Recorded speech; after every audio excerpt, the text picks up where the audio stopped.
سلام. اولین چیزی که به یاد میارم خونمه. یک کلبه کوچیک ولی زنده و پویا در یک دشت بیکران و بدون مرز. توی اون دنیا همه موجودات مدهوش خدا بودن، یه جورایی عشقی بود که میورزیدن و خودشون این کار رو میکردن بدون هیچ اجباری. زندگی های زیادی رو تجربه کرده بودم تا به اون لحظه و اینکه اگر فرض کنیم هوشیاری ما یک مانیتور رو با چشمامون که مثل دوربینه اونو نگاه میکنیم، اون تصویر رو، من اونجا میتونستم به چندین مانیتور تبدیل بشم، به چندین هوشیاری عین یک اتاق کنترل. همزمان چندین تصویر رو میتونستم ببینم، چندین جا باشم، چندین جا کار کنم، حضور داشته باشم، گاهی کار فیزیکی کنم، گاهی ستایش کنم، گاهی کسی رو راهنمایی کنم، گاهی آموزشی بدم، گاهی هر کاری. اونجا زمان به صورت خطی نبود، اصلا زمان به این صورت وجود نداره. زمان مال این دنیا، زمان مال دنیای فیزیکی و ماده است. اونجا نیازی به کالبد فیزیکی نبود. من میتونستم صرفا یه جور حاله از ابر باشم و با تمرکز و توجه به یک نقطه اونجا حضور پیدا کنم یا با خواست خودم منظورم رو به کسی منتقل کنم بدون اینکه نیاز باشه به صحبت کردن و گفتگو و بحث راجع به اون موضوع. این وسط دیگه هیچ سوء تفاهمی هم نبود، هیچ بحثی نبود، کامل و شفاف اون موضوع، اون منظور رسونده میشد همون لحظه و ما صرفا به هم نگاه میکردیم و با انرژی صحبت میکردیم. اتفاقهای افتاد. حالا تصمیم گرفته شد که من به زمین بیام، در حالی که زمین رو مثل یک آزمون ابتدایی میدیدم، مثل یک تجربه سطحی، چون خب تجربه های زیادی از زندگی های زیادی داشتم. فرض کنیم خب اگر یک انسان، اگر مثلا من توی این کار بود قرار باشه 50 سال عمر کنم، خب من تو زندگی های پیشینم تو موجودات دیگه 2000 سال 10,000 سال عمر کرده بودم و اصلا با منطقم جور در نمی اومد که بخوام به زمین بیام. ولی خب شرایط طوری شد که تصمیم گرفته شد که من به زمین بیام و رفتیم کنار یک تخت سنگ خیلی بزرگ و خاکستری. یه جور شفاف بود و بازتابی از زمین رو نشون میداد. میتونستی کل زمین رو باهاش نگاه کنی. اونجا از اهمیت نوشتن و از اهمیت کتاب برام گفتن، از اهمیت کلمات، از اینکه کلمات مثل یک فرمول شیمی یا یک فرمول فیزیک یک خاصیت خاصی داره هر کلمه، و اینکه کتابی از جنس نور آورده شد که حالا نزدیکترین توصیفشو توی این دنیا میشه بهش گفت آکاشیک. کتابی آوردن که زنده و پویا بود، که همزمان از جنس نور بود، میفهمید و میتونست متنش تغییر کنه، میتونست خودش رو تطبیق بده. یه جور کامپیوتر خیلی عظیم و هوشمند. چون میخواستم به زمین بیام، خب قاعدتاً چند تا تجربه رو به چشم ناظر تجربه کردم، چند تا زندگی رو. نه اینکه خودم اونا باشم، صرفاً ناظر بر زندگیشون بودم. رسم عادی بود اونجا، یعنی روح‌ها خیلی این کار رو میکردن، ناظر بودن روی جسمی و همزمان به اون روح راهنمایی هم میرسوندن. برفرض انیشتین رو یادمه که همزمان هم ناظر بودم بر زندگی انیشتین، باهاش درد تجربه میکردم، باهاش شادی رو تجربه میکردم، باهاش مرگ رو تجربه کردم. همزمان راهنماش هم بودم کنار میلیون ها میلیون راهنمای دیگه. یعنی این نیستش که مثلا شما فکر کنین تنها هستین روی زمین خیلی کم پیش میاد که کسی اونقدر حاله تاریکی داشته باشه که روحی نخواد راهنمای اون بشه. راهنماها حد و مرز نداره، هر کاری هم از دستشون بر بیاد انجام میدن، همیشه کنارتن، همه چیو باهات حس میکنن، درک میکنن. شاید گاهی اون صدای درونت یک راهنما باشه. به هر حال من اونجا توی اون کتاب از تمام علم و دانش این جهان مادی پر شدم، آگاه شدم. مثل اینکه مثلا فرض کنین با یک سیمی بهم مثل یک کابل همه چی بهم دانلود شد و من همه چی رو در یک لحظه فهمیدم، یاد گرفتم، درک کردم، از فیزیک، از شیمی، از نجوم، از جهان. ولی خب موضوعی که بود این بود که اینا همه صرفا برای آمادگی روح برای ورودش به زمین بود، نه اینکه اینا رو با خودش همراه بیاره به زمین، چون اختلال در نظم تکاملی عادی بشر رخ میداد و اونها نمیخواستن که دوباره این اتفاق بیفته. به خاطر همین خیلی چیزا ممنوع شده بود توی زمین و خب ما رو از استفاده اونها منع کردن. و بعد آشنایانی رو داشتم که اونها هم همزمان با من یا دیرتر یا زودتر به زمین رفتن و خب من هم بعد از تجربه های کافی و کسب آمادگی کافی حاضر شدم که به زمین برم. قبل از ورود به زمین خب یه جورایی دست انسان رو، یه جورایی جسم انسان رو برام شبیه سازی کردن توی همون دنیا. میتونستم یعنی تمرین کنم، باید مثل فیزیوتراپی یه جورایی تمرین میکردی که بتونیم با اون دست کار کنی توی این دنیا. وقتی که مثلا حالا شاید بتونی روی مغزت تسلط پیدا کنی. یادمه که یک حفره عظیمی بود و ما رو به سمت اونها راهنمایی کردن. بالای سرم خب فرشتگان خیلی قدرتمند و عظیمی بودن که بسیار نورانی بودن. از همه بیشتر میتونستن به خدا مهر بورزن و میدونین مثل این بود که ذره از تابش نور اون فرشته ها میتونه خورشید ما رو ذوب کنه، انقدر اونا عظیم و بزرگ بودن. ولی خب اون دنیا از ماده و اصلا این چیزا نبود، اون دنیا همش انرژی و فرکانس، اون دنیا حقیقت محض بود و این دنیا واقعیت محضه. حقیقت با واقعیت فرق داره.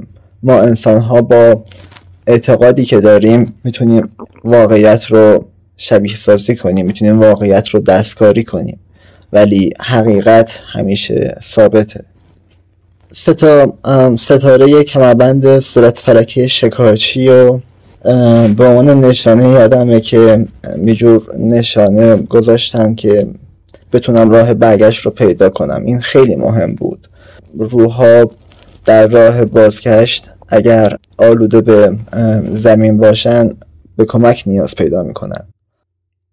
اونجا ما اگه مثلا بخوام شبیه سازی کنم به دنیای خودمون، هزاران هزار سال مثلا میشستیم یه جا و خدا رو ستایش میکردیم، از روی عشق و علاقه بهش عشق میدادیم و مهر میگرفتیم و خب از ذکرهای خاصی، میگم کلمات هر کدوم مفهوم و خاصیت خاصی داره، از ذکرهای خاصی استفاده میکردیم و یادمه که آخرین ذکر رو دیگه دمدمای این سقوط از اون حفره به خلأ به فضا دیگه داشت یادم میرفت. یعنی تمام خاطراتم، تمام زندگی های پیشینم، تمام تسلطم، همه چی رو بیاهو از دست دادم و خب یعنی از دست که نه دسترسیم بهشون یه جورایی قطع شد یا یه جور پرده اومد جلوشون بر روی خاطراتم تا بتونم زندگی رو به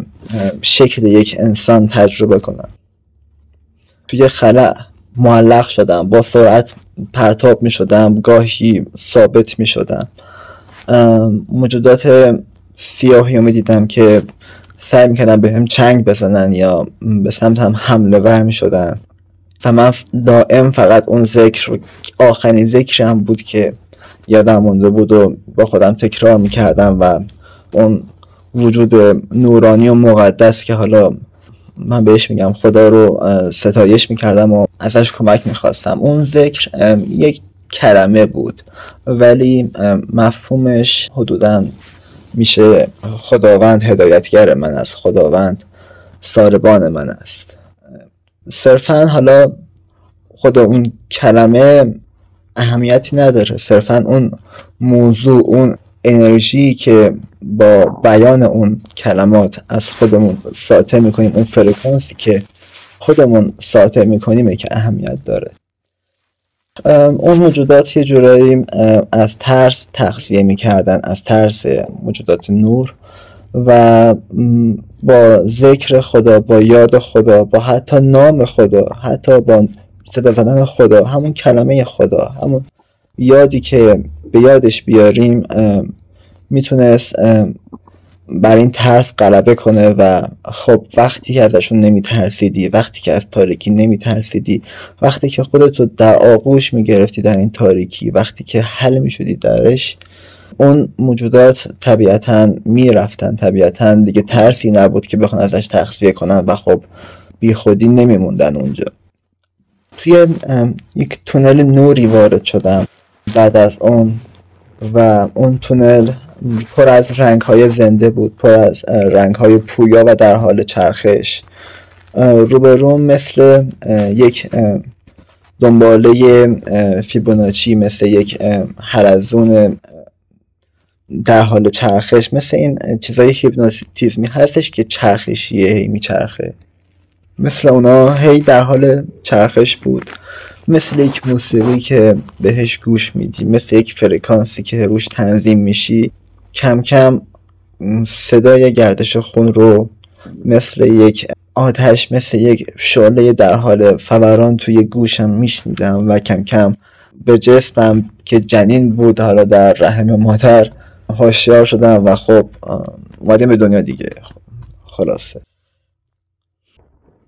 این تجربه ها رو به طور کامل توی کودکیم به یاد آوردم. شاید تا 5 سالگیم به طور کامل همینه که گفتم و به یاد داشتم. انگار مثل یه وحی به هم یادآوری شد، به یادش آورد. بعد تا الان که 24 سالمه و خب یه سری تجربه های عجب و غریبم داشتم که خب با همون خاطرم همخونی داره. حالا بهش مکاشفم شاید بگن، نمیدونم. مثل اینه که اون آگاهی خودمونو، اون فرکانسمونو، مثل یک رادیو که دکمهشو میچرخونی، فرکانس هی بالا پایین میشه، تنظیم بشه روی یک موج خاصی رادیو بگیره. یه همچین سویچی، یه همچین دکمه‌ای در مغز هر انسانی وجود داره، در مغز هر وجودی وجود داره و ما هممون توی خواب اون فرکانس دستکاری میشه، یعنی ذهنمون خودشون رو دستکاری میکنه و به دنیاهای دیگه سفر میکنیم. وقتی از خواب بیدار میشم قشنگ گاهی اینو میبینم که انگار از درون یک میکروسکوپی، از درون یک تونلی نگاه میکنم و بعد خودم رو میبینم و بعد هوشیار میشم و بیدار میشم. انگار ذهنم رو تنظیم میکنم روی این فرکانس، روی این دنیا، مثل یه کنترلی که انتخاب میکنی این شبکه رو ببینی یا بزنی شبکه بعدی و اون سویچ و اون شبکه رو میتونی خودت توی بیداری با مراقبه، با تمرین و از همه مهمتر با خواست خدا فعال و تغییر بدی. ولی خب میگم مهمترین چیز همون خواست خداست. یعنی درسته که ما قدرت اختیار و انتخاب داریم ولی خودمون انتخاب کردیم که چی رو انتخاب کنیم. یعنی هوشیاری ما توی این دنیا، فکری که میکنیم، منطقی که داریم، 1/1000 چیزی که در خواب حس میکنیم نیست، 1/1000 چیزی که در اصل در واقعیت هستیم نیست. ما در اصل در خوابیم و وقتی میخوابیم یه جورایی بیدار میشیم.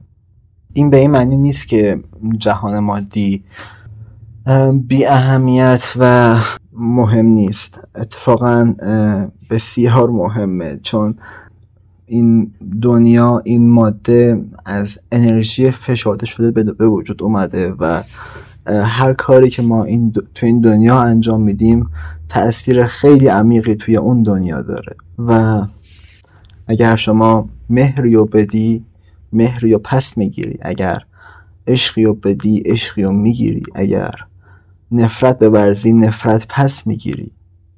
همونطور که گفتم ما انسان ها واقعیت رو میسازیم، ولی حقیقت همیشه مطلق و ثابت بوده. ولی این لزوما یعنی این نیست که واقعیت مهم نیست. واقعیت خیلی مهمه. یعنی دنیایی که ما ساختیم، اگر فرض کنین توی زمینمون جنگی راه بندازیم، خب دودش تو چشم خودمون میره و اگر درختی رو بکاریم سایش سایبانی برای خودمونه. این نیستش که ما توی این دنیای فیزیکی تنها باشیم. حالا من نمیخوام از عقایدم بگم، ولی موجودات بیشماری هستن که کنار ما زندگی میکنن، حالا چه مادی چه غیر مادی. سراسر غرق در تکنولوژی هن. شده که حتی یه محیط بزرگ اندازه همین زمین ما رو مثلا یک نفر فقط با ذهنش، با تخیلش، با قدرت روح خودش خلق کرده و اونجا زندگی میکنه. البته فرق اساسی همینه که زمین مرکز مهر و تابش خداست و اینجا جاییه که ما به خدا نیاز داریم و بهش چنگ میزنیم و در جهانهای دیگه ما باید از عشقی که این دنیا گرفتیم استفاده کنیم و اونو بهش پس بدیم. باید قدردانش باشیم. میدیدم که موجوداتی در محیطی خیلی بزرگ آزمایش های خیلی خاصی انجام میدادن. فرض کنین مثلا سیبی رو زنده میکردن یا با انرژی موجودی رو خلق میکردن، خودشون رو جا به جا میکردن، آگاهیشون رو از جسمی به جسم دیگه منتقل میکردن، آزمایش های اتمی انجام میدادن و محیطی وسیع و با ویرانی یکی میکردن و به همین دلیل بود که گنبد آسمانی رو روی زمین گذاشت خدا تا از ما حفاظت کنه در مقابل موجوداتی که ضد انسان هستن، ضد این مهری که خدا در حق انسان ها قائل شده. خدا همواره در ذهن ما هست، همواره با ما سخن میگویه، همواره با همون حرف میزنه. این صرفا ما این که اونو نمیشنویم. میدونین من اینا با گوش خودم تجربه کردم. یعنی زمانی که تو خلسه فرو رفتم قشنگ صدای خدا رو میشنیدم که با هم حرف میزنه و من راهنمایی میکنه. این در حالیه که خب در بعد پایین تری، در دنیای پایین تری، در دنیای موازی شاید احتمالات دیگه ای از این دنیا بود، خودمون خلقش میکردیم. چیزی مثل خواب شفاف، مثل لوسید دریم، جایی که چیزای خیلی ساده حتی میتونست بی‌معنی باشه. چیزی مثل تاکسی حتی بدون مفهوم بود، یا مثلا توی اون دنیا حتی وجود نداشت. میدونین دنیاهای کاملا متفاوت با دنیای ما. در دنیای پایین تری، در دنیای پایین، اون نفس و اون مغز ما، یه جورایی اون هوشیاری جسمی ما حضور داره، جایی که یه جورایی اون خوی وحشیگری میتونه فعال بشه، یه جورایی نیمه هوشیاره. ما تو مصر باستان هم 4 تا روح داره هر انسانی و این 4 بود و من کامل دیدم. بود پایین که همون نفس، یک نیمه هوشیاری که صرفاً بر جسم آگاهه، صرفاً جسم رو داره کنترل میکنه. یک نیمه خودآگاهی که بر دنیاهای دیگه تسلط داره و همزمان با من داره در چندین دنیا زندگی میکنه، مثل همون هوشیاری که گفتم تقسیم میکردم خودم. انگار حالا اون هوشیاری ها در چندین نقطه تقسیم شده ولی خودم اشرافی بر اون اتاق اصلی و اون مرکز فرمان ندارم و تقسیم شدم توی چندین نقطه از جهان و برمیگردم روزی به اون عصر خیشم. ولی نکته که هست اینه که وقتی که برمیگردیم با حاله خیلی بزرگتری برمیگردیم، با حاله‌ای که ما رو با اون فرشته های عظیم نزدیکتر میکنه، با قابلیت های خیلی بیشتری برمیگردیم، با درک عمیق‌تری از عشق و مهر خدا برمیگردیم.